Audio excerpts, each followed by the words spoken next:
Kogi United, when we came on rescue mission. It was a period where the team had relegated from the Nigeria National League down to the amateur league, and that's the nationwide league. It was not going to be palatable, and His Excellency took the bull by the horn and decided that we should get a slot and go back to where we relegated from. But he needed somebody who could handle it professionally. And I think some persons must have mentioned me to him from my own antecedents in Kwara. We got the slot, and for the first time, we ran Kogi United professionally. The assignment actually was to restructure and reposition the team, but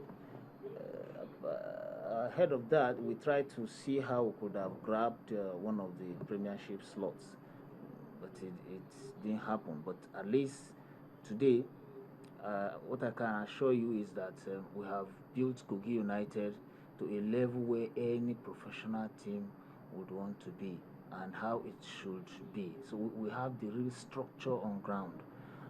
You know, a situation where for the first time, premiership teams are looking for our players. It means we have brought out good products. So that's it. Abdullah Adama, coach of, chairman of Kogi United, speaking of development at that level of football. Nigeria Professional Football League gets our attention now. We spoke about it yesterday, match day 3. There's some rescheduled games. We're getting ready for that one too. The league so far, before we talk about the rescheduled games, we're already having deficits. And that's one big factor in the league, because we start looking for time and slots to fix those games and then get them played. The LMC knows what to do. How many scheduled games? Okay, Canipulas Atlant is one of the games. The Dolphin game against Warriors that should have been over the weekend. We have just 2. Yeah. Okay, 3SC versus Canopula. I think that we had 4 from the game. But I think the LMC knows when and when to fix those games, and the team must be ready to make sacrifice. It means you are going to be playing games at short notice. It's not just because I know what it means. When you have an outstanding game, like a team like Canopula, you have 2 outstanding games, and they are, by the time the team drags on, suspicions will set in. Yeah. That why are they allowing this team to have 2 outstanding when the league is getting hotter and hotter? So I think the LMC should do as much as possible. Fix the date. Actually, they fix the date for some of these games, but those games must hold. Yeah. We don't have to get them, especially when they have involves Canipulas, because I know we want to raise questions as to why Canipulas will have outstanding game. Because winning back to back has been raising questions. This time around, a lot of eyes is going to be on Canopla. Let them play the game. Let them play the game so that everybody will be on the same level. Yeah. On the same level. So I think for tomorrow, it's going to be the game between Abiawas and Dolphins. That's going to be Dolphins' second game. Now we're seeing Dolphins back again. After the tour of Tunis. After the tour of Tunis. They went to Tunis, they came back, the players were not paid for months, they refused to play football, and they asked them to apologize for bringing the club, for bringing the name of the club into disrepute. I'm going to smile at some of these decisions. I know what they will tell the players, that if you don't apologize, you won't get your money. It's going to be between Abia Warriors and Dolphins of Port Harcourt. That game is going to be played at the Umuahia Country Stadium. It's an opportunity for Abia Warriors to, if they win, they go up the drop zone. Now they're among the bottom 5. For Dolphins, they're among the bottom 6, but they need to play very well, because after this game, they have the outstanding game against Warriors. That game is very key. They're going to be playing at home. So I hope Dolphins, they are fit for this. I hope they must have. They are ready. They are ready. They've taken the Tunisia experience as fate and face the league proper now. They should play the league, because that's the only thing they have for now. Maybe the Federation Cup in Nigeria. That's the only thing they have for now. They have to take it very serious. I think a lot of people say that, rescheduled games and all of that. Abia Warriors, at this stage, last season, they produced some shocking results. As a team, your target into a new season should be at least win 3 out of your first 5 games, win 3, draw 1, and then lose 1, and that's a good start. Austin, the top 5 teams. Let me tell you what the top 5 is now. What they are doing now is just to try to get whatever they want to get. by the time that's what we call jungle mature. By the time it comes, you begin to see you're going to see some rearrangement. Because you're going to be shuffling. Yeah. Because you're going to be shuffling. After the first 12 weeks, that's when you're going to get a true picture of when the direction of the league title. After 12 weeks, that's when you see. Because that was how Alka United started. They started after the 7th week. By the time we got to the 12th week and the middle, by the time we got to the 20th week, they are down. At the end of the season, they are struggling for their lives. But at the end of that season, we start seeing Canopillars, Eyimba, Warriors, the usual suspects. But basically, when you look at this, the league, the first thing first, it started when they said it's going to start, and then we've seen 3 games already.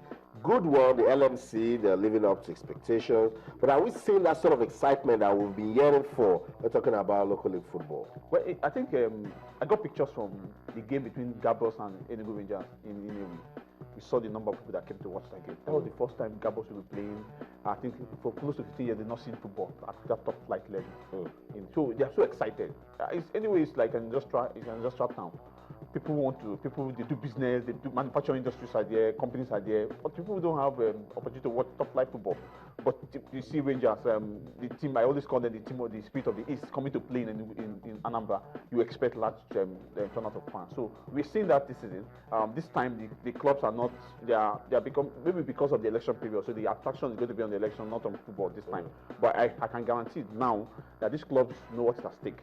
They know you have to get things right. If you don't get things right, you suffer. You suffer at the end of the day. If you don't pay your players, you don't sign players, you go and sign one young players and you want to get the result and you want to blame the referee. This time around, the clubs, a lot of people are eyes on the NRA, headed by Tadi Aziz. They are going hard on clubs. They'll go hard on clubs. That's what it's not a responsibility to go out on clubs, but I know what it means. When you touch, I think one of them has been harassed. The game between Giwa and Abia was in Jos. That was the first game of the season. The referee in that game was one of the referees sent for capacity building because Dele Atum. He came back. They wanted to give him a test. After the game, after the match, he went to a place to relax and take 1 or 2 bottles. And then some boys came water and buy kulikuli. Some boys attacked him, and they said it's not football matters. Oh my God! But then the 7-goal thriller in Owerri was actually that's Atlanta style. That's Atlanta style. If they hit their stride, they will score goals. That's what Atlanta is made up of. And I think for Erasmus is not happy.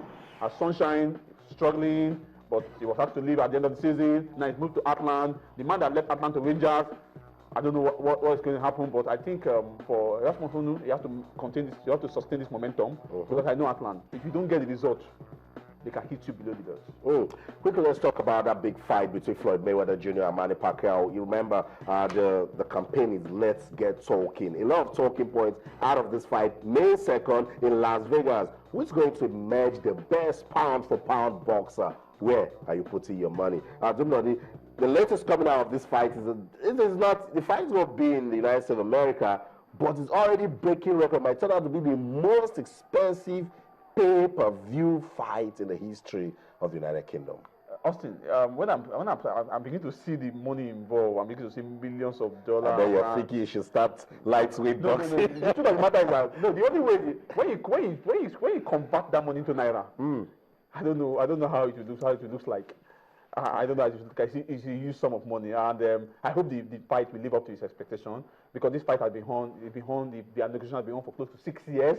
A lot of people want to see these guys. Some people have said this is not the time for the fight to have come. It has come up 6 years ago. That was when we have seen this term. For a player for a boxer like Manny Pacquiao, this is going to be a retirement benefit for him. He's now a legislator, a congressman in Philippines. So I don't know how he's going to take the fight, but I hope, because I don't know whether the fight is going to get a rematch if one of the boxers loses, because if the May 2nd fight going to be the end of the tango.